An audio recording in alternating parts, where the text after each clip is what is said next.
अस्सलाम अलैकुम प्यारे बच्चों, वो आज हमारा लफ्ज़ है ते। फिर चालवो ते को पेरे ते यन हैं और जानते हैं कि ते से क्या क्या चीज़ें शुरू होती हैं। ते से तितली, ते से तरबूज, ते से ताज, ते से तराजू, ते से तोहफा, ते से तितली प्यारी प्यारी रंगों वाली, ते से तरबूज वाह बहुत मीठा लाल लाल, ते से ताज रंग बरनग मोतियों वाला बहुत प्यारा, ते से तराजू सब्जी और फल वगैरह को वजन करने के काम आता है।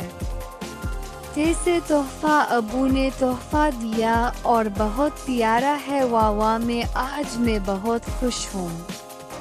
प्यारे बच्चों, वो आज हमने ते सीखा और अगर वीडियो अच्छी लगी है तो लाइक शेयर और सब्सक्राइब करें। फिर मिलेंगे। अल्लाह हाफिज बच्चों।